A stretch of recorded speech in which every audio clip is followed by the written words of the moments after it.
Qida Təhlükəsizliyi Agentliyi bu ilin 6 ayı üzrə fəaliyyətinin nəticələrini açıqlayıb. Aparılan yoxlamaların nəticələri, qida məhsullarında tapılan uyğunsuzluqlar və görülən tədbirlər barədə məlumat veriblər. Eləcə də heyvan bazarlarının fəaliyyəti, energetik içkilərlə bağlı aparılan monitorinqlərin nəticələri, istehlakçıların məlumatlandırılması məsələlərini diqqətə çatdırıblar. Qida Təhlükəsizliyi Agentliyinin 6 ayın yekunlarına həsr olunan mətbuat konferansında qurumun sədr müavini Əli Nəbiyev dedi ki, ciddi nöqsanlara görə 316 müəssisənin fəaliyyəti məhdudlaşdırılıb. Nöqsanları aradan qaldırılan 95 müəssisənin fəaliyyəti isə bərpa olunub. Uyğunsuzluq aşkarlanan 1600 tona yaxın 450 min litr və 130 min ədəd məhsul məhv edilib. 430 ton məhsul utilizasiya olunub. Ticarət şəbəkələrindən isə 1 tondan artıq uyğunsuz məhsul yığışdırılıb. Keçirilən reydlər zamanı mənşəyə məlum olmayan və istehlaka yararsız 30 tondan çox ət məhv edilib. Verilən açıqlamaya görə yaxın günlərdə Xaçmaz heyvan bazarı fəaliyyətə başlayacaq. Ümumilikdə 6 ay ərzində 11 heyvan bazarı yenidən qurmadan sonra istifadəyə verilib. Hazırda ölkədə 14 heyvan bazarının fəaliyyəti bərpa edilib. Digər heyvan bazarlarının açılmaması səbəbinə gəlincə, fəaliyyət göstərməyən heyvan bazarlarının açılmaması səbəbi də tələblərə uyğunlaşmamaqdır.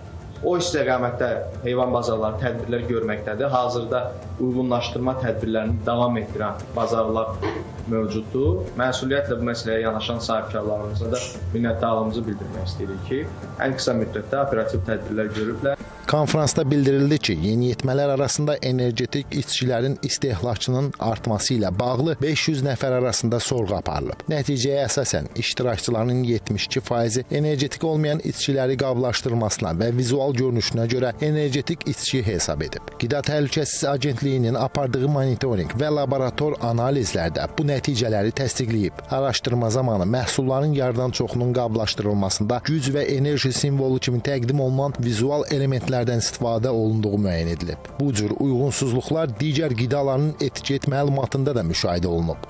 Qanunvericilikdə əgər bir məhsul kərə yağıdırsa, mütləq şəkildə onun tərkibində müəyyən bir faiz süd yağından əldə olunan yağ olmalıdır və orada bitki yağı qarışığı olmamalıdır. Qida Təhlükəsizliyi haqqında qanunun 17-ci maddəsi bunu çox aydın şəkildə tənzimləyir. Orada bildirilir ki, heç bir məhsul üzərində etiketlənməsində məhsula xas olmayan xüsusiyyətlər göstərilməməlidir və istehlakçıda yanlış təəssürat yaratmamalıdır.